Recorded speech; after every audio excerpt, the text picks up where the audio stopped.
Right. So, we were gone for a while with our Nick Cage flow. Yes.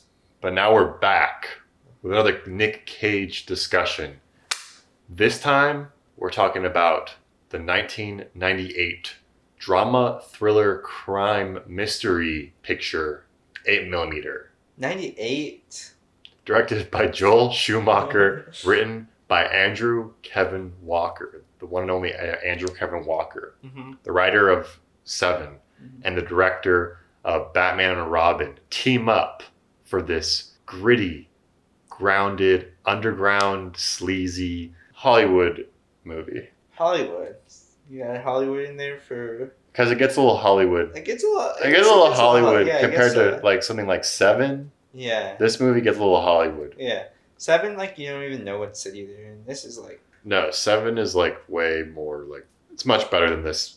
I would say this movie is a mixture of movies that are better than itself, but they do like the same type of thing, except it's like Hollywoodized. Joel Schumacher, like, while he's not the best director ever, he's like just pretty famous for just like a famous like Hollywood guy. Yeah, did action movies. He's a director, dude. Yeah. Director. Yeah. This movie, I'm still trying to think if I liked it or not. Yeah. Honestly. I liked it, but it wasn't the best movie ever. Yeah.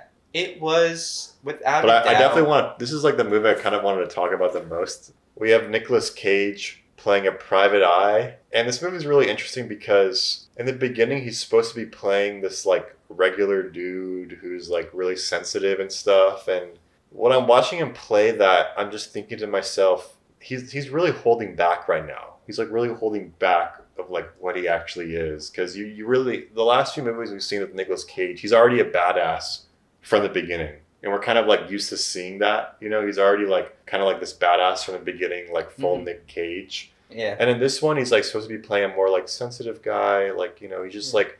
He's still like amazing at his job though. Yeah, he's really good at his job, but like he's like a family guy. He cares about his wife and his child, and he's also dedicated to his job. The transformation that takes place in this movie is pretty incredible. Like his arc from just how he just starts spiraling, and then he becomes a maniac. I don't know if he really ever gets there. I think that's one of my critiques with the movie is like I feel like he never becomes that maniac. Yes, he pushes himself to the edge, but I never feel like he's like deranged. He still has this like sense of like humanity with him in him at all times. You know what I mean? Like what he does is like for the... But he still has some little freakouts there where he's like, tell me that you love her. Yeah.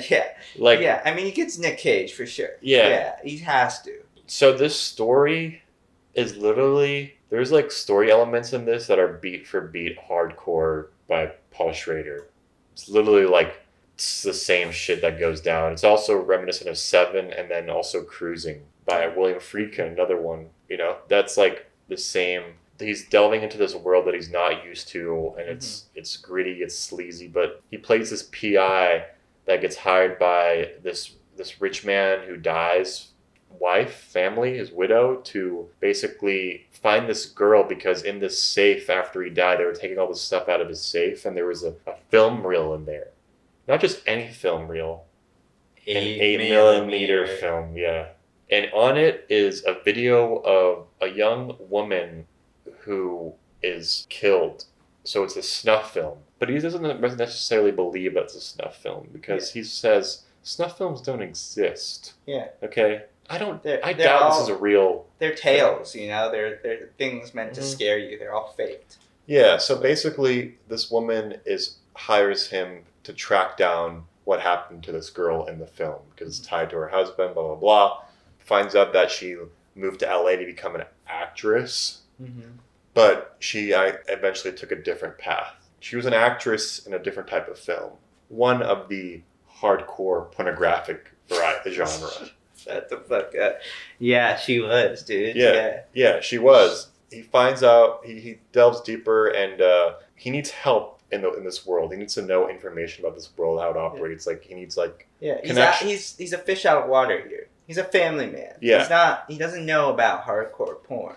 So he needs to go find someone that will help him get into this underworld Yeah. in a way. Yes. And who else other than the one and only Joaquin Phoenix? Yeah. So who does Joaquin Phoenix play? Some like porno dude. Yeah. Some fucking porno guy that works at some porn store in LA, and he's like has his like little belly out and like all these like tight clothing on. And he's a really smart guy. I think that's what Nicolas Cage sees within this kid, is like a smart individual that knows the scene. He's kind of a down on his luck porn guy who's like wants to be a musician, and he's like, yeah, I can get you that. I can get you in here.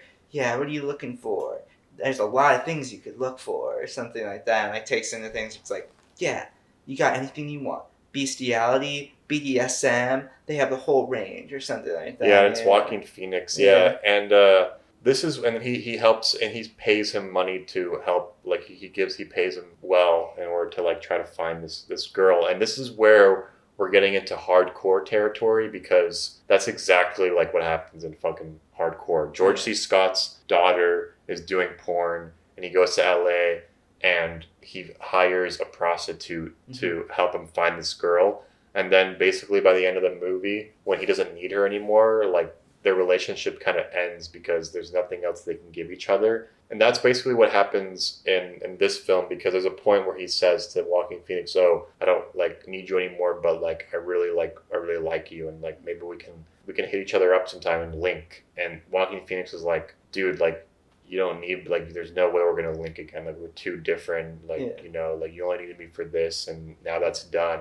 And we won't get into spoilers what happens with him, but in hardcore, basically that's what happens at the end. The prostitute and George C. Scott split ways, and you know they're not going to see each other anymore, even though they've developed this really deep connection. But they're still not going to, like, she's just at the end of the day, just a whore, you know, and he's like a fucking family guy, and he just has to like let her go, and they're not going to be friends after that. They're just two different people, and that's what happens at 8mm. The ending of Joaquin Phoenix's character is different. He's investigating. He's trying to meet these different porn directors, and eventually he meets some director, some producer in the porn industry. James Gandolfini. Yeah, dude.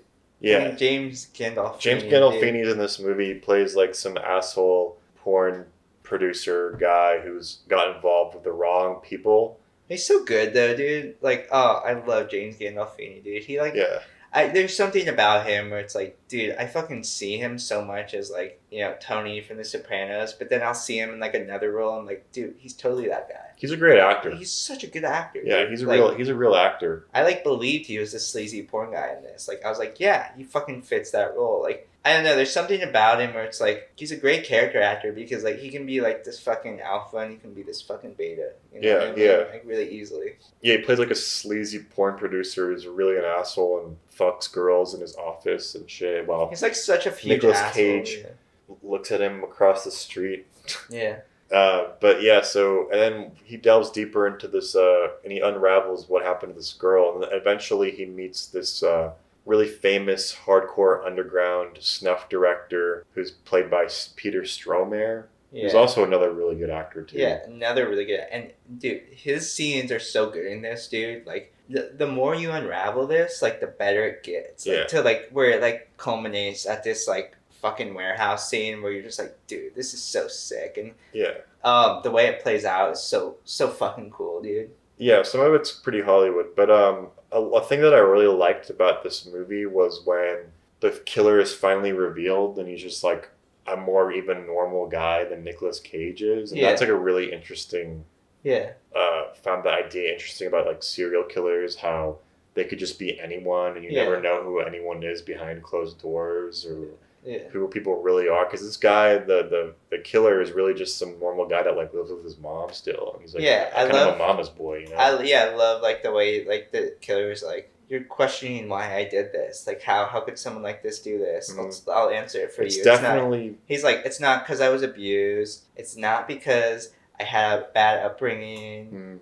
It's because I love doing it. Yeah, exactly. And it's like such a scary feeling. Like that's very Seven. Yeah. Like it's very, very Seven. Yeah. Andrew Kevin Walker. Like it's a very kind of Kevin Spacey. Also is kind of like a really normal. He's psychotic, but very intellectual, like normal type. Yeah. Presents himself normal, even though he has this sort of like he's a particularly vicious guy. Yeah, and then but also we gotta talk about Robert Elswit shot this movie. Yeah. And it looks really good, dude. Yeah. It looks great. Like he's Yeah. you know, and all the grittiness is really captured, and Yeah. I think overall, like by the third act though, it just starts getting way too melodramatic for me. Yeah, I mean, I love when Nick Cage comes out, like the Nick Cage we know. Yeah. You know? Mm-hmm. That's always a reward for any Nick Cage movie you watch. But I agree. I feel like the beats get very Hollywood. I do love the scene where, Nick Cage is like forced to kill someone, That scene I think is really well done. And I love like the shot when he does it, and he like comes out and he's covered in blood and stuff. Mm. Like I love that shot. But when he's like, give me permission. Tell me I can do this or something like that. I'm like, yeah. That show's like, so oh crazy. my God. But basically, he does give up his whole life to pursue this vengeance journey. He actually like decides that he's gonna leave his wife, and he does this sort of Jimmy Kahn thing in Thief, where he gives her the envelope, and he's like, "This should be enough for you and the kid," and like he has to truly give up everything in order to pursue this thing to destroy this evil, which is definitely also very like Michael Mann type thing that's going on. He's probably saw Thief, Andrew Kevin Walker. Oh yeah, 100%. Because this is definitely an amalgamation of a few different movies for sure, man. And like Cruising as well, because Cruising is interesting. It's similar because in Cruising, this guy kind of gets lost in this world, and he starts to maybe realize that he actually enjoys this world more than he thought he was before. And I think Nicolas Cage becomes a little obsessed with the hardcore pornography, and maybe he finds himself enjoying it more than he thought he would. Where he's like, was Joaquin Phoenix saying, he's like, yeah, when you were down there watching that stuff, did you get turned on? He's like, shut the fuck up. I wasn't getting turned on. He's like, but you weren't getting turned off. Yeah, exactly. And like Nicolas Cage is like, the fuck. Yeah, it's definitely a Nicolas Cage descent into madness type movie, which we all love, and he's great. Once again, another banger from Nick Cage, performance-wise. It's not the best movie ever, but it scratched my itch because we watched. It was a 2-hour movie that we watched on Tubi, and we still watched the whole thing, so it was pretty good. Yeah, and like in terms of like Nick Cage's discography, I would put this like in the upper half, probably. Yeah. It's definitely better than Gone in 60 Seconds. Yeah. Fuck yeah, Nick Cage. I think it's better than like. It's better than Renfield.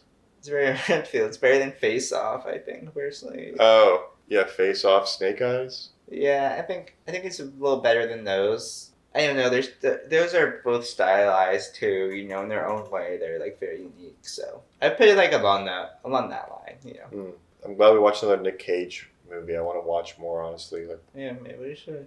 It was so funny when we were looking for movies and we saw it on TV, and you're like, dude, we're watching this. Yeah. Like, just right off the bat, you're like, dude, fuck yeah, dude. This is it. Yeah, I mean, we have to that's definitely like up our alley for like this channel and shit. Yeah. What we've built, the foundation of this channel is built on Nicolas Cage, dude.